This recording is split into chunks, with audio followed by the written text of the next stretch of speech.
I want people to take away from Hidden No More the fact that that they don't have to shut down and be hidden from what God has called them to do, because there's so many in church environments, and I said church, didn't I? I said that out loud. But there's so many church environments where the gifts of the Spirit are not embraced. They are talked about. They're on the websites as if they are embraced, but there's no training.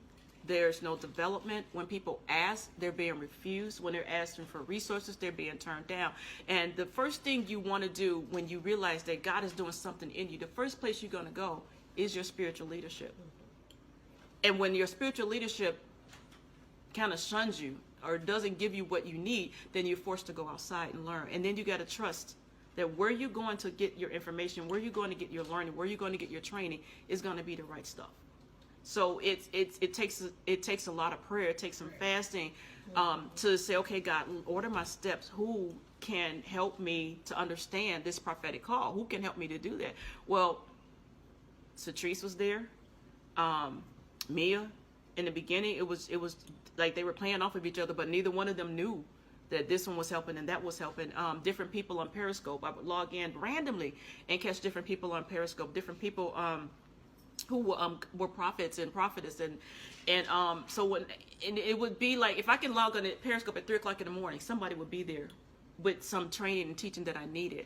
And so then I had to go and pause what I was receiving, and I had to go through the book of Acts, because I'm like, okay, if what am I receiving, is it accurate? And if it is, I should be able to find it in the Word. And I was able to find it in the Word. But the biggest thing to take away is to go after what God has called you to do. Go after it. Don't let somebody, no matter who they are, stop you from doing what you're called to do. Because here's the thing: whatever God has called you to do, it is your responsibility to learn it. So I'm not going to stand before God and say, well, you know, this person didn't teach me. This person didn't allow me. I'm not going to do that. I'm going to go to Him and say, okay, where am I supposed to go to get what I need to get? And where is this? What you have given me? Where does it fit in? Because maybe it doesn't fit in at this place.